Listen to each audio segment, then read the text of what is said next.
Como ser um profissional de branding mais criativo. E esse é mais um Tudo que você sempre quis saber sobre marcas, mas tinha vergonha de perguntar. Eu sou Guilherme Sebastiani. Eu sou o Diego Piovesan. E a gente já está aqui para gravar mais um episódio com o Diego falando de criatividade. E a pergunta de hoje é: como ser um profissional de branding ou de design, são áreas diferentes, mais criativo. E no vídeo anterior a gente falou, ou no podcast anterior, ou enfim, aonde você estiver assistindo, no reel anterior, a gente falou sobre repertório. Mas o que a gente não entrou é sobre o desafio cotidiano da construção de repertório. Sim. De como a gente costumeiramente perde oportunidade de construção de repertório, talvez no conteúdo banalizado de uma rede social, embora, claro, possa ter conteúdo para se aprender ali. Como é que a gente cria uma disciplina para a construção constante de repertório? Eu gosto muito de falar que, assim como dentro de uma empresa a gente cria rituais para uma organização, é importante que a gente tenha os nossos rituais. E os nossos rituais também de construção de repertório. É importante que você saiba que você tem o seu repertório pessoal. E esse repertório pessoal ele é constituído pelas suas vivências, né, ações, viagens e tudo que você consome.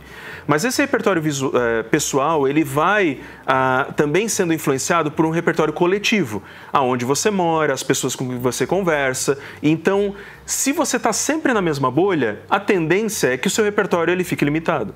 Então, como que a gente pode explorar um pouco mais? A gente tem repertório de projeto, então, eu vou atender um cliente de carros, eu vou pesquisar sobre carros, né? Eu vou entender e me aprimorar a partir dessas referências de carro e isso vem para o meu repertório. Que não é estudar concorrente, é estudar a história dos carros. Exatamente. Tu vai para depois, daqui a pouco, tu ser um estrategista dentro daquela marca que te contratou. Mas tem uma forma de abertura, de exploração que ela é importante, que ela é muito prática, muito correlata a uma viagem quando a gente faz. Numa viagem a gente tem dois tipos de exploração. Uma exploração dirigida ou mais direta, que é aquela que eu vou para Paris para ir no Louvre, né? Então eu me planejo para isso. Só que tem uma exploração indireta, uma exploração aberta. Eu me deixo ir ao Louvre a pé por aquela rua que não estava no GPS. E lá eu descubro um restaurante maravilhoso que eu descobri porque estava ali, não porque eu vi no Maps ou coisa do tipo. O que é isso? É a gente, ao longo da nossa vida e na nossa rotina diária, ter momentos que a gente deixa para uma exploração mais aberta.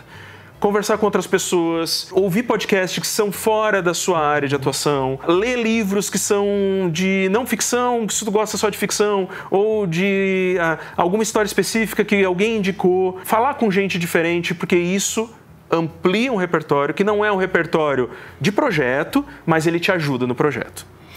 E entra muito para mim um momento que eu vivi na faculdade de arquitetura, quando eu comecei a perceber que eu olhava a cidade de uma maneira diferente, porque pela primeira vez alguém tinha falado para eu prestar atenção na cidade. E de repente eu reparava, mas aqui tinha essas palmeiras, ali tinha aquele prédio, e aí você repara no prédio, a gente não está treinando o olhar para enxergar de uma maneira mais aberta. A gente está sempre focado. Condicionado, né? Na antropologia tem uma palavrinha muito legal que eles falam que é a estranheza. O antropólogo sempre busca, nas culturas que ele vai pesquisar, a estranheza. Se não tem estranheza ali, é porque ele já conhece o contexto. Então, talvez ir buscar essa estranheza não para julgar, tá? Não para fazer preconceitos dela, mas para entender como ela funciona. E por que ela é estranha para você? Porque ela é diferente, porque ela te traz elementos que não estão dentro do teu contexto cultural. E isso expande, gente, expande a nossa percepção. E é interessante porque muitas vezes isso ajuda no contexto de um projeto, né? Eu estava num Prospect, vamos torcer para fechar, é um hotel em Miami, conduzido por brasileiros. Me coloca nesse projeto também. Vou te colocar. Tá. E eles têm um ponto de referência do projeto que é o Mid-Century Brasil. E daí já usou, claro, o termo em inglês, ou seja, metade do século anterior, Brasil. Cara, eu tive a oportunidade de ter feito uma faculdade de arquitetura que me ajuda a compreender as diferenças desse modernismo no Rio de Janeiro, com uma referência mais tropical e mais brutalista em São Paulo. Eu fiz pesquisa de paisagismo que me ajuda a compreender a influência da Belle Époque num Belle Époque tropical, e esse Belle Époque tropical no Rio de Janeiro influencia. São Paulo posso falar do brutalismo, mas posso falar da taxa jurado.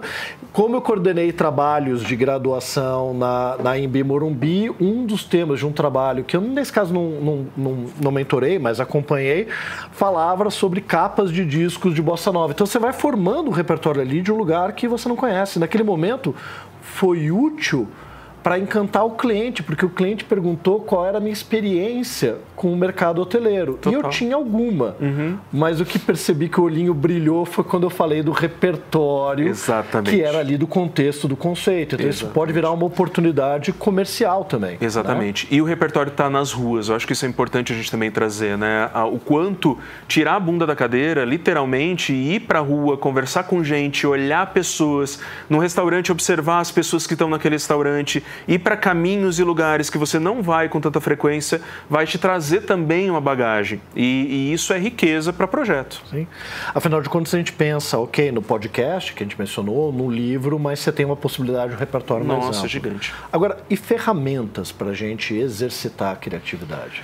Para exercitar a criatividade, eu sempre digo que, primeiro, é exercitar um intelectual também, né? Criatividade é essa inteligência se divertindo. Então, leitura, filme, série, ampliar um pouco dessa narrativa ajuda muito a gente ter esse contexto.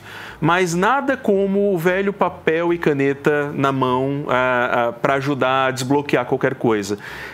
Fazer listas e cruzar essas listas, gerar associações a partir desse diálogo com as pessoas, prototipar verbalmente é uma forma criativa, porque muitas vezes a gente tem aquela ideia e a gente acha que aquela ideia é mágica, né? Mas eu vou falar em voz alta, meu Deus, que horror! Né? Então, prototipação é a primeira forma e a mais barata de talvez testar aquela ideia. Conta para alguém a ideia que tu teve, né?